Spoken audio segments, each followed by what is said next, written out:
sometimes you can come across something new that helps you reconfigure the way that you're living almost instantly in a more comprehensive and fuller way. But more common is the traumatic response, which is when the presuppositions of your world are shifted dramatically and you fall into the surrounding chaos, then it's so hard on you that, you know, it actually does you psychophysiological damage. If someone goes after you at the good person level of analysis and they just demolish you, you know, in the course of, say, a 3-year relationship, hacking away at the idea that you have any moral worth whatsoever, this is what happens when you're abused, then that's going to knock you into pieces at a very complex and high level of abstraction, so that can undermine your entire worldview. If the person instead helps you retool the little behaviors and the little microstructures that make you up, and if you're willing to participate in that, and if you're open to corrective feedback from the world, then you can continually adjust yourself at a small level, and then that makes the things in the hierarchy a little higher, a little healthier, and then that makes the aggregation of those things a little higher in the hierarchy a little healthier and a little more complete.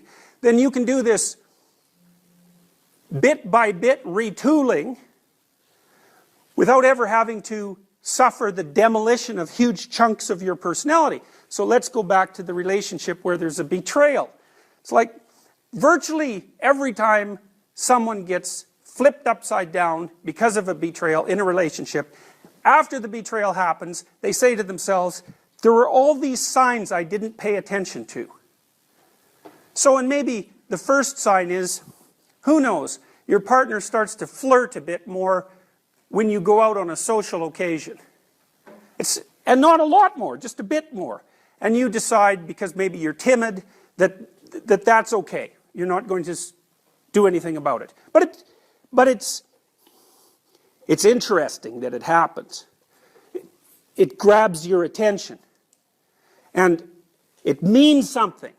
But what you decide is, it's not worth paying attention to. And so maybe the next 8 times that you go out, the same thing happens, but it happens at a somewhat accelerated rate. And then maybe the person starts to go out without you.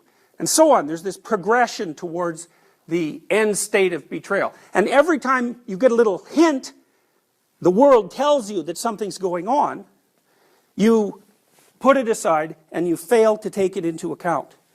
Well, you're foregoing your opportunity to adjust the relationship at micro stages, because maybe what you should have done the first time that happened is you should have gone home with your partner and said, what the hell's going on? Like, this is what was happening. Why are you doing that? Here's how you should have behaved. And of course, that's going to be a fight. There's absolutely no doubt about it. But it might be a micro fight instead of a the relationship is over fight. And in order to keep a relationship healthy, it needs to be retooled at micro levels constantly. And the same is the case with your own character. When you encounter something that's unexpected, especially if it's small enough to handle, you need to extract the information from it, rebuild the world, and rebuild yourself. And then maybe if you continue doing that, every time you get evidence of an anomaly or an error, or every time the world manifests some meaning to you, then you won't have to fall apart, because the structure that constitutes you is going to remain viable and healthy from the bottom up. And if you don't do that, then those errors are going to accumulate, and when they finally do manifest themselves as unavoidable, like when your partner says, I don't want to be with you anymore, or I've been with someone else for the last year, there's no ignoring that, then the whole thing comes crashing down. You're no longer in a relationship, you're no longer in a good relationship, and then all the other things become questionable. So, meaning manifests itself so that you can retool being itself on a continual basis, while simultaneously minimizing the risk of total collapse. And morality then becomes the act of paying sufficient attention and reacting sufficiently so that that corrective process occurs. Now,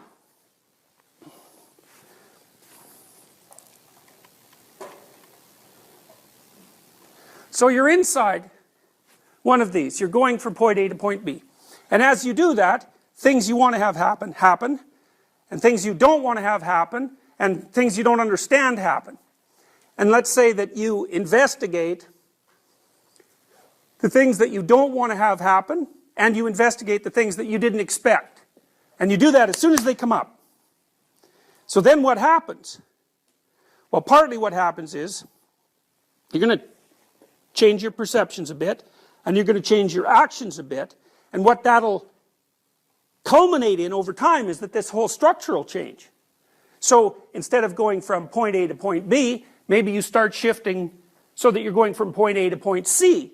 Because as you're gathering information, as a consequence of the inadequacies of the way you're looking at the world, not only are you improving your ability to perceive and to act, but you're also gathering information that helps shift your perspective to a better point B. Because you might say, well, where are you going and why?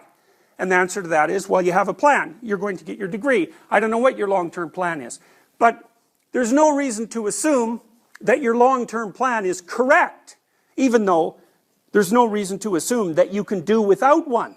So you're in this weird situation where you have to live within a bounded space, and the bounded space is going to produce errors, and it's also going to be wrong.